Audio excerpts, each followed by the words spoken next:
ایک حدیث مبارکہ میں نبی علیہ السلام نے فرمایا کہ ماں باپ ہما جنتوں کا و ناروں کا، وہ تمہاری جنت ہیں یا تمہارے لیے دوزخ ہیں۔ ان کو خوش کر دو گے تو جنت ملے گی، ناراض کر دو گے تو تمہیں جہنم ملے گی۔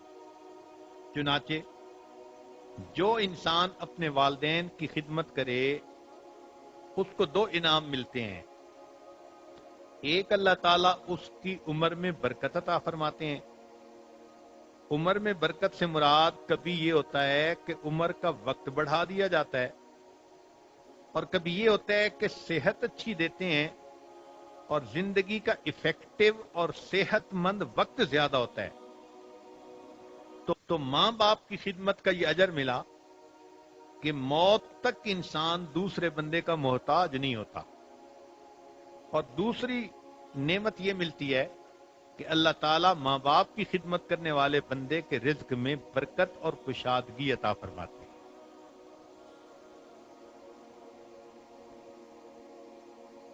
ایک حدیث مبارکہ میں ہے، لا يدخل الجنہ منان، جنت میں داخل نہیں ہو سکے گا احسان جتلانے والا، ولا عاقن، اور اپنے ماں باپ کی نافرمانی کرنے والا۔ نبی علیہ الصلوۃ والسلام نے معراج پر جنت میں ایک صحابی کے قرآن مجید پڑھنے کی آواز سنی۔ جب آ کر ان سے پوچھا کہ کوئی خاص عمل، تو پتہ چلا کہ وہ لوگوں میں اپنی والدہ کے ساتھ سب سے زیادہ نرمی اور احسان کا سلوک کرنے والے تھے۔ چنانچہ مسلک شافعی کے ایک بڑے فقیہ گزرے ہیں، ابتدا میں ان کی یہ حالت تھی کہ ان کو فاتحہ بھی نہیں آتی تھی۔ بچپن میں ماں کی خدمت کی تو ماں نے ایک مرتبہ دعا دے دی، اللہ میرے بچے کے سینے کو علم کے نور سے بھر دے۔ ماں کی دعا ایسی لگی کہ بچے نے علم حاصل کیا اور اللہ نے اسے وقت کا فقیہ بنا دیا۔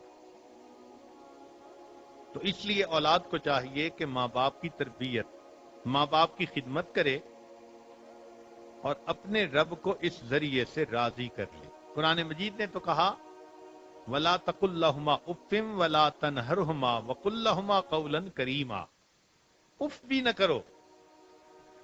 شریعت نے کہا کہ جیسے بچہ چھوٹا تھا، ماں باپ اس کے پیشاب پخانے کو دھوتے تھے اور اف بھی نہیں کرتے تھے، اگر ماں باپ بڑھاپے میں آ جائیں اور بچوں کو ماں باپ کا پیشاب پخانہ بھی صاف کرنا پڑے تو ان کو اف نہیں کرنی چاہیے۔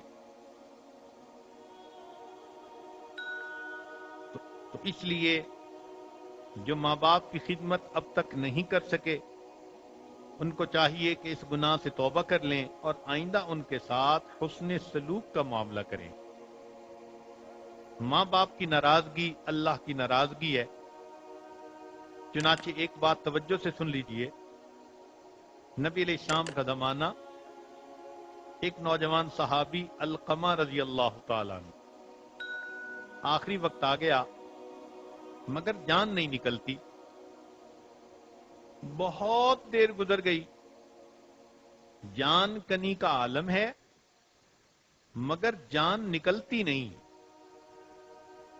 تو نبی علیہ السلام کی خدمت میں لوگ آئے، اے اللہ کے نبی صلی اللہ علیہ وسلم اس نوجوان کے لیے دعا کر دیجئے۔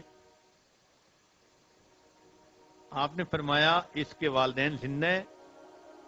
تو بتایا گیا جی ہاں والدہ زندہ ہے۔ پوچھا کہ وہ اس سے خوش ہے یا نہیں؟ کہا گیا جی کہ نہیں، کچھ ایسی باتیں تھیں جس کی وجہ سے والدہ اس سے ناراض ہو گئی۔ نبی علیہ السلام نے اس کی والدہ کو پیغام بھجوایا کہ یا تم میرے پاس آؤ، اور اگر آنا مشکل تو میں آپ کے پاس آ جاتا ہوں۔ حدیث مبارکہ میں ہے کہ انہوں نے کہا اے اللہ کے پیارے حبیب صلی اللہ علیہ وسلم، میں آپ کی باندھی ہوں، میں آپ کے پاس چل کے حاضر ہوتی ہوں۔ چنانچہ بوڑھی ماں خود چل کے آئی۔ نبی علیہ السلام نے فرمایا کہ اپنے بیٹے کی غلطیوں کو معاف کر دے۔ اس نے کہا میرا دل اتنا دکھی ہے کہ میں اسے معاف نہیں کر سکتی۔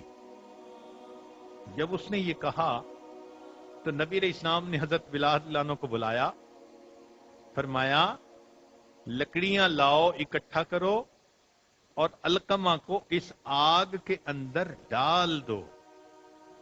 جب ماں نے یہ بات سنی تو حیران ہو کر پوچھنے لگی، اے اللہ کے نبی صلی اللہ علیہ وسلم، میرے بیٹے کو آگ میں ڈالیں گے؟